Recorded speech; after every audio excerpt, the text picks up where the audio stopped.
বাংলাদেশের supreme court high court বিভাগে নিয়োগ বিজ্ঞপ্তি প্রকাশিত হয়েছে। এটিতে আপনারা বাংলাদেশের সকল জেলার প্রার্থীরা কিন্তু অনলাইনের মাধ্যমে আবেদন প্রক্রিয়াটি সম্পন্ন করতে পারবেন। তো এটিতে একটি মাত্র পদেরই ক্যাটাগরি দেওয়া রয়েছে, নিরাপত্তা প্রহরী দারোয়ান। পদের সংখ্যা রয়েছে 9টি। বেতন স্কেল রয়েছে 8,250 টাকা থেকে 20,010 টাকা গ্রেড 20। এটিতে আপনাদের শিক্ষাগত যোগ্যতা এবং অন্যান্য অভিজ্ঞতা লাগবে। কমপক্ষে অষ্টম শ্রেণী পাস অথবা সমমানের শিক্ষাগত যোগ্যতায় আপনি উত্তীর্ণ হলে আবেদন করতে পারবেন।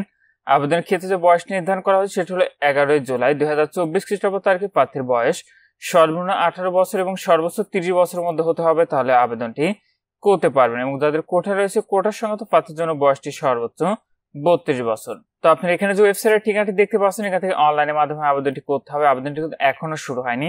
আবেদনটি শুরু হবে 24 জুন 2024 খ্রিস্টাব্দ তারিখ সকাল 10টা থেকে। আবেদনটি শেষ হবে 11 জুলাই 2024 খ্রিস্টাব্দ তারিখ বিকাল 4টায়। আর সাম্প্রতিক আর কি নিয়োগ বিজ্ঞপ্তি প্রকাশিত হয়েছে সেটি দেখার জন্য আপনারা আমাদের ওয়েবসাইটে আসবেন। ওয়েবসাইটের লিঙ্কটি ভিডিও ডিসক্রিপশনে দেওয়া থাকবে। এখান থেকে আপনি চাইলে সরকারি চাকরির নিয়োগ বিজ্ঞপ্তি, ডিফেন্সের, ডিসি অফিসের, সিভিল সার্জনের প্রত্যেকটি আলাদা আলাদা ভাবে কিন্তু আপনি এখান থেকে দেখে নিতে পারবেন। টেফাদে আবেদনের ক্ষেত্রে আপনাদের পরীক্ষার ফিটি নির্ধারণ করা হয়েছে, সেটা হলো 112 টাকা। আর আপনাদের আমাদের মাধ্যমে আবেদন করাতে চাচ্ছেন, আমাদের হোয়াটসঅ্যাপ নাম্বারে যোগাযোগ করবেন। আর SMS এর মাধ্যমে কিভাবে ফিটি পরিশোধ করবেন দেখতে পাচ্ছেন, যেখানে SMS প্রেরণের নিয়মাবলী দেওয়া রয়েছে।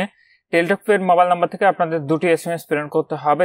দ্বিতীয় SMSটি প্রেরণ সম্পন্ন হয়ে গেলে আপনি একটি ইউজার আইডি এবং পাসওয়ার্ড পাবেন, সেটি যত্ন করে আপনার কাছে সংগ্রহ করে রেখে দেবেন। পরবর্তীতে কিন্তু আপনার প্রবেশপত্র ডাউনলোড করার সময় সেটি প্রয়োজন হবে। আর পরবর্তীতে দেখতেই পাচ্ছেন মৌখিক পরীক্ষার সময় নিম্নবর্ণিত ক্রমিক 1 ও 5 পর্যন্ত কাগজপত্রের মূল কপি প্রদর্শন করে প্রতিটির সত্যায়িত কপি কিন্তু আপনাদের দাখিল করতে হবে।